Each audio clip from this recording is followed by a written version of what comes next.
दोस्तों, आज की कहानी एक ऐसी लड़की की है जो नए घर में शिफ्ट होने को लेकर बेहद उत्साहित थी। उसे लगा था कि वो एक नई शुरुआत, एक नई जगह करने जा रही है। लेकिन जैसे ही उसने उस घर में कदम रखा, कुछ ऐसा हुआ जिसने उसकी सारी उम्मीदों को तोड़ कर रख दिया। चलिए जानते हैं कि उसकी किस्मत में क्या लिखा हुआ था। कमरे से लगातार चमेली के फूलों की महक आ रही थी और उससे रुचिका बहुत बेचैनी सी महसूस कर रही थी। वो कई बार कमरे में घूमकर पूरा कमरा चेक कर चुकी थी, लेकिन चमेली के फूल उसे अपने कमरे में कहीं नजर नहीं आ रहे थे। अचानक ही उसके कमरे का दरवाजा जोरदार आवाज के साथ बंद हो जाता है, जिससे रुचिका चौंक जाती है। रुचिका जाकर दरवाजा खोलकर कमरे से बाहर झांक कर देखती है। तभी बाहर लॉबी का बल्ब भी टूटकर नीचे गिर पड़ता है और रुचिका को अचानक तेज ठंडक का एहसास होने लगता है। उसके बाल हवा में उड़ रहे थे और कानों में एक अजीब सी अस्पष्ट गुनगुनाहट सुनाई दे रही थी।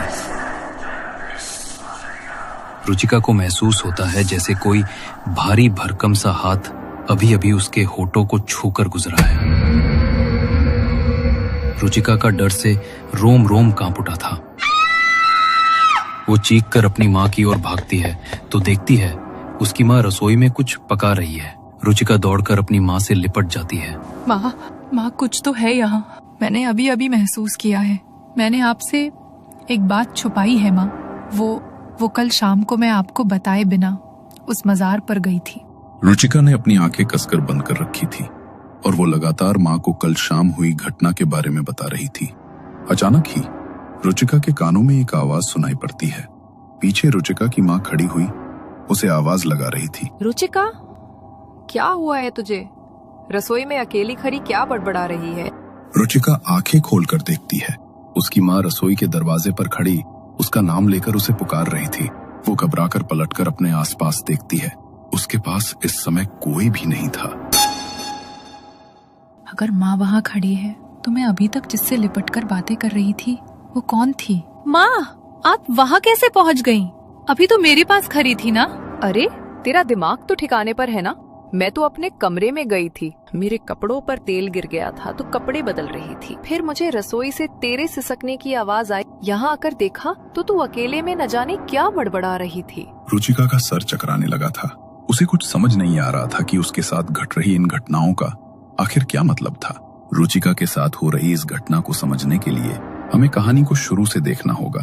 चंडीगढ़ से कुछ दूर बसा था एक गांव, कचनापुर।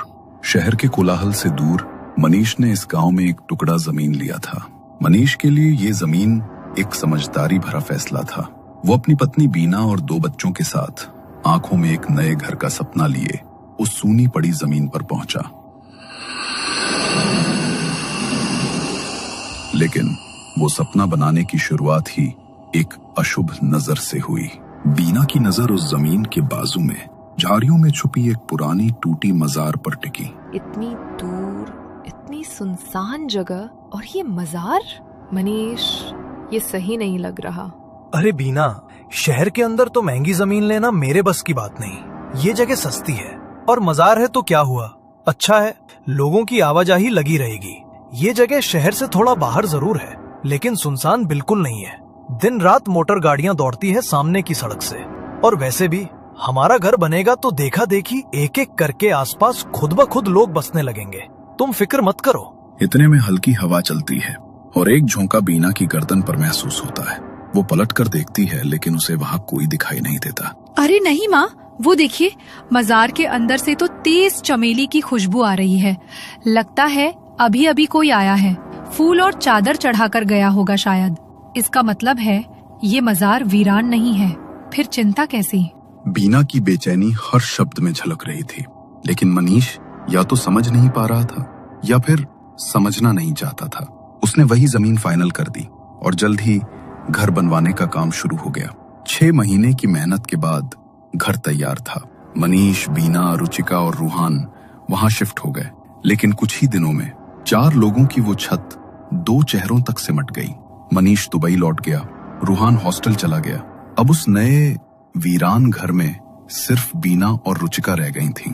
रुचिका की पढ़ाई पूरी हो चुकी थी।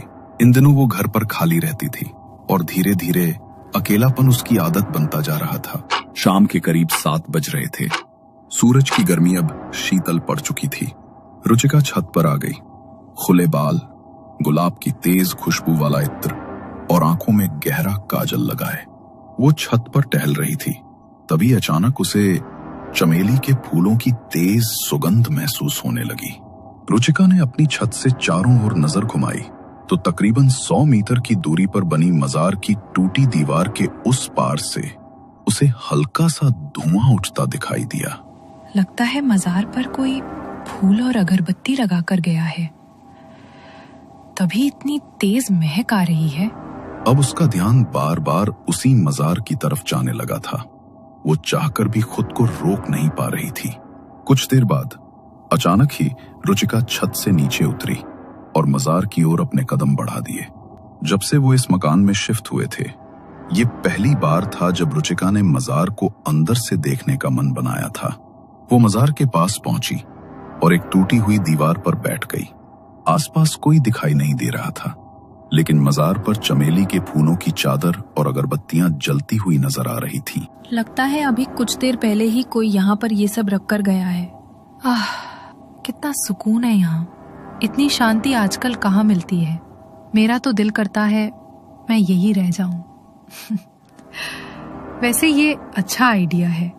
मैं शाम को यहाँ आया करूंगी, लेकिन माँ से नजर बचाकर, क्योंकि अगर माँ ने मुझे यहाँ देख लिया तो कयामत आ जाएगी।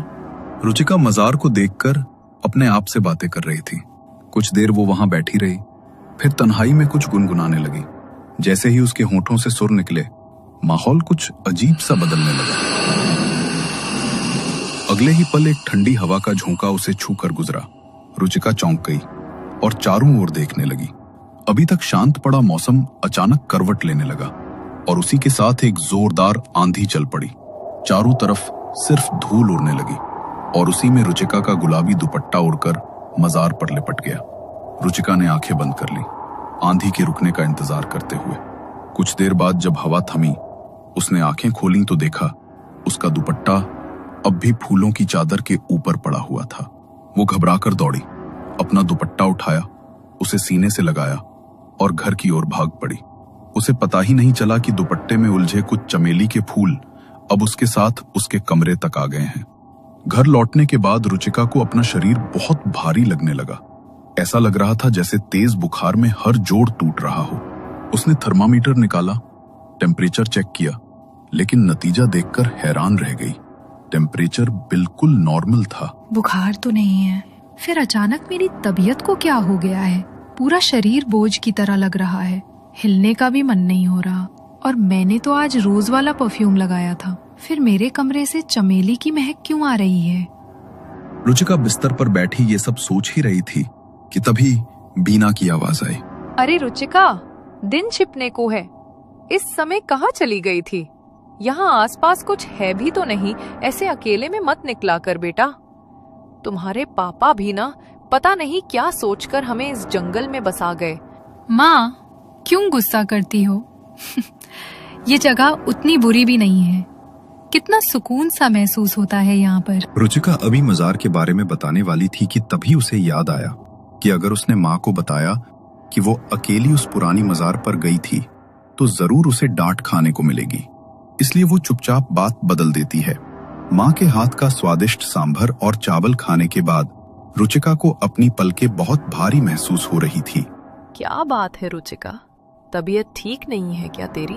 और तू बैठे बैठे झपकियां ले रही है। नींद आ रही है तो जाकर सो जा बेटा।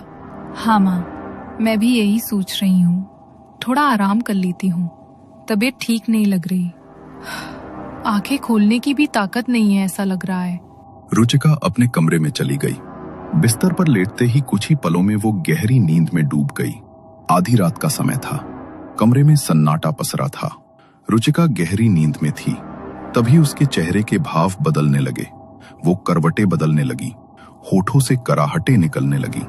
ऐसा लग रहा था मानो किसी अदृश्य शक्ति ने उसके शरीर को अपने कब्जे में कर लिया हो। वो बिस्तर पर छटपटा रही थी, उसकी सांसें भारी हो चुकी थी। कुछ देर बाद अचानक सब शांत हो गया। सुबह जब रुचिका की आंख खुली उसका पूरा शरीर दर्द से अकड़ रहा था। शरीर पर जगह जगह नीले निशान उभर आए थे, जैसे किसी ने उसे बेदर्दी से पीटा हो। लेकिन सबसे हैरान कर देने वाली बात यह थी, रुचिका उस कमरे में बिल्कुल अकेली थी। न पिछली रात कोई अंदर आया, न कोई बाहर गया। तो फिर आधी रात के बाद उसका शरीर इस तरह जख्मी कैसे हो गया? पूरे 10 घंटे की नींद के बाद भी रुचिका को अपना शरीर बेहद भारी लग रहा था। आंखें खोलने की भी हिम्मत नहीं बची थी। नहा लेती हूँ, थोड़ा फ्रेश फील होगा। समझ नहीं आ रहा इतनी नींद क्यों आ रही है मुझे। बाथरूम में नहाते हुए उसकी नजर आईने पर गई। उसके शरीर पर जगह जगह लाल और नीले निशान पड़े हुए थे। हे भगवान, ये कैसे निशान है? क्या करूं? माँ को कैसे बताऊं? और अगर माँ ने मुझे गलत समझ लिया तो? रुचिका एक अजीब सी उधेड़ बुन में फंसी हुई थी। नहाने के बाद उसने जल्दी से कपड़े बदले और कमरे से बाहर आई। माँ कहाँ हो आप? पता नहीं क्या हो रहा है मुझे, तबीयत बिल्कुल ठीक नहीं लग रही। अरे बेटा, क्या हो गया तुझे? डॉक्टर के पास चले क्या? माँ, अपने हाथ की चाय पिला दो ना, उसी से ठीक हो जाऊंगी। डॉक्टर की जरूरत नहीं है। रुचिका अपने कमरे में जाकर फिर से बिस्तर पर बैठ गई। थोड़ी देर बाद माँ चाय लेकर उसके कमरे में आई। रुचिका, तेरे कमरे में इतना अंधेरा क्यों है बेटा? पता नहीं माँ, कैसे बल्ब फ्यूज हो गया। सुबह उठते ही नया बल्ब लगाया था, लेकिन वो भी फूटकर नीचे गिर गया है। अच्छा, बड़ी अजीब बात है। ऐसे अंधेरे में कैसे रहेगी तू? चल मेरे कमरे में बैठ जा। अभी बाजार जाऊंगी ना तो नया बल्ब ले आऊंगी। आप क्यों चिंता करती है? और वैसे भी अब कौन सी मुझे पढ़ाई करनी रहती है। एक बात बता, ये कैसी महक आ रही है तेरे कमरे से? महक का नाम सुनते ही रुचिका थोड़ा घबरा गई। कौन सी महक माँ? कैसी बातें कर रही हो आप? मुझे तो कुछ नहीं महसूस हो रहा। आप कुछ अच्छा सा खाने को बना दो ना प्लीज। बेटी की बात सुनकर बीना चुपचाप कमरे से बाहर चली जाती है। अभी तक तो मुझे लगता था ये महक मेरा वहम है, लेकिन अगर माँ को भी ये खुशबू महसूस हुई तो इसका मतलब कुछ तो है यहाँ, पर दिखाई क्यों नहीं देता। रुचिका के इतना कहते ही उसके कमरे का दरवाजा जोरदार धमाके के साथ बंद हो गया। वो घबराकर जल्दी से दरवाजे की ओर बढ़ी। उसने हैंडल पकड़ा और उसे खोल दिया। जैसे ही उसने बाहर झांक कर देखा, लॉबी का बल्ब भी टूटकर नीचे गिर पड़ा था। उसके साथ ही एक तेज ठंडक पूरे कमरे में फैल गई। उसके बाल अब हवा में उड़ रहे थे और कानों में एक अजीब सी अस्पष्ट गुनगुनाहट गूंज रही थी। रुचिका को अचानक महसूस हुआ जैसे कोई भारी भरकम सा हाथ उसके होठों को छूकर गुजर गया हो। वो कांप उठी, चेहरे पर डर साफ झलक रहा था। वो दौड़ती हुई रसोई में गई और माँ से लिपट गई। माँ कुछ तो है यहाँ। मैंने अभी अभी महसूस किया है। मैंने आपसे एक बात छुपाई है माँ।